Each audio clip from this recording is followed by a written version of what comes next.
Most vegetable gardens are not failing because of pests, poor soil, or bad seeds. They're failing because of water, and more specifically, how water is being applied. The single biggest mistake shows up everywhere, from backyard plots to greenhouse hydroponics. Watering too often, too shallow, and at the wrong time of day. It looks harmless, plants stay green for a while, growth seems steady, but under the surface, roots are suffocating, oxygen is being pushed out of the soil, and the plant is slowly losing its ability to regulate itself. The result shows up later as stunted growth, yellowing leaves, weak stems, and disappointing yields. The damage isn't always obvious right away, which is why this mistake keeps repeating season after season. Soil that stays constantly wet prevents roots from stretching deeper. Instead of building a strong root system that can tap into stable moisture, plants become dependent on surface water. Then, the moment heat hits or watering is missed for a day, those shallow roots dry out quickly, and stress sets in fast. This cycle of overwatering followed by sudden dryness creates instability that vegetables simply can't handle long term. There's also a bigger picture that often gets ignored. Healthy watering practices don't just grow better vegetables, they also conserve resources and reduce waste. Supporting systems that work efficiently matters, whether it's in a small garden bed or a larger setup. And beyond the garden, there are causes that depend entirely on consistent support. Dog rescue organizations, for example, rely on donations to continue rescuing, feeding, and treating abandoned and injured dogs. Every bit of support helps them keep going. If this kind of content provides value and makes a difference in how food is grown, consider contributing in any way possible. Even a small amount can directly help save lives. And part of the support generated here also goes toward that same mission. Fixing the watering problem starts with control, and that's where a system like the Rainbird Drip Irrigation Kit changes everything. It's linked in the description below. This is an Amazon product, and this content uses Amazon affiliate links, meaning a small commission may be earned from qualifying purchases at no extra cost.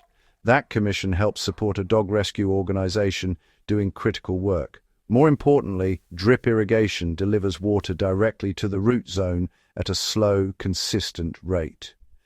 Instead of soaking the entire surface, it allows moisture to penetrate deeply where roots actually need it, while keeping the top layer relatively dry. The difference shows up quickly. In a typical raised bed measuring about 1.2 meters by 2.4 meters, hand watering with a hose often results in uneven saturation. Some areas get drenched while others stay dry. With a drip system spaced roughly every 30 centimeters, water distribution becomes uniform.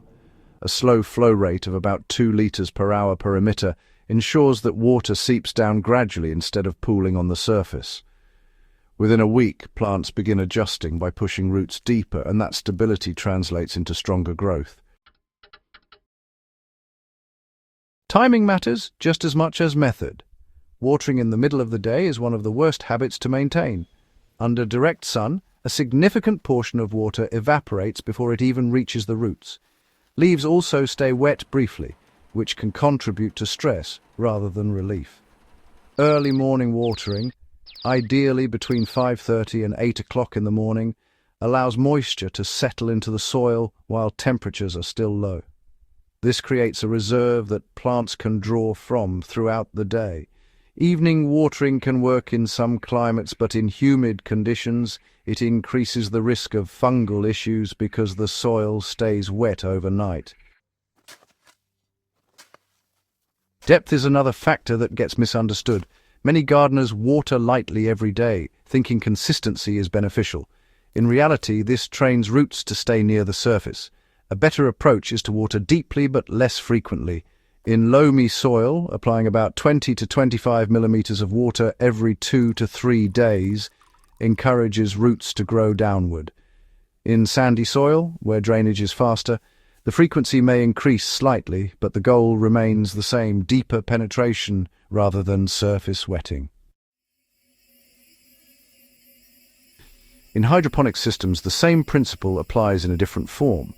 Overwatering translates to oversaturation of the growing medium and, well, poor oxygen availability. Roots need oxygen just as much as they need water. In systems like cocoa or rock wool, maintaining a balance between moisture and airflow is really critical. Flood cycles that last too long or occur too frequently reduce oxygen levels and slow down nutrient uptake. Shorter, controlled irrigation cycles, often lasting just a few minutes, allow roots to access both water and air efficiently. Another overlooked detail is soil structure. Compacted soil holds water differently than well-aerated soil. In dense soil, water tends to sit near the surface, creating a false sense of adequate hydration. Meanwhile, roots deeper down remain dry. Incorporating organic matter like compost improves both water retention and drainage. It creates channels that allow water to move downward while also holding enough moisture for plants to access between watering cycles. Mulching ties everything together. A layer of organic mulch around 5 to 8 centimeters thick reduces evaporation and stabilizes soil temperature. This means less frequent watering is needed and moisture stays where it belongs. In a small backyard garden, using straw, dried grass clippings, or shredded leaves can cut water usage by nearly 30% while improving plant health. Combined with a drip system like the Rainbird setup, this creates an environment where water is used efficiently and consistently. There's also a behavioral shift that needs to happen. Watering should never be based on a fixed schedule alone. Instead, it should respond to actual soil conditions. A simple test involves inserting a finger about 5 centimeters into the soil. If it feels dry at that depth, watering is needed. If it still feels moist, it's better to wait. This small adjustment prevents unnecessary watering and allows roots to develop naturally. In larger setups, moisture meters can provide more precise readings. Maintaining soil moisture levels between 50 and 70% field capacity works well for most vegetables. Going beyond that range for extended periods creates anaerobic conditions, which lead to root rot and nutrient imbalances. Keeping moisture within that optimal zone ensures plants can absorb nutrients efficiently without stress. Even the type of vegetables being grown plays a role. Leafy greens like lettuce and spinach prefer more consistent moisture but still benefit from deep watering rather than constant surface wetness. Fruiting plants like tomatoes and peppers require a slightly drier cycle between waterings to encourage stronger root systems and better fruit development. Overwatering tomatoes, for example, often results in excessive foliage growth with fewer fruits, along with issues like blossom end rot due to inconsistent calcium uptake. Weather conditions should always guide adjustments. During cooler periods, watering frequency should decrease significantly. Soil retains moisture longer when evaporation rates are low. Continuing to water at summer levels during cooler weather is a common mistake that leads to waterlogged soil. On the other hand, during hot, dry spells, increasing the duration of each watering session, not the frequency, helps maintain deeper moisture reserves. The consistency provided by a system like the Rainbird drip irrigation kit becomes especially valuable in these changing conditions. Instead of guessing, water delivery remains steady and predictable, allowing adjustments to be made based on duration rather than guesswork. This level of control eliminates the extremes that cause stress and keeps plants in a stable environment. Ultimately, better watering isn't about doing more, it's about doing it correctly. It's about understanding how water moves through soil, how roots respond to it, and how timing influences everything from growth to yield. When watering shifts from habit to strategy, the results become obvious. Plants grow stronger, harvests become more reliable, and the entire system becomes more efficient. That's the difference between a garden that survives and one that thrives. Apply water deeply, less frequently, and at the right time. Use tools that give control instead of relying on guesswork. Keep soil healthy, protect it with mulch, and pay attention to what plants actually need rather than following rigid routines.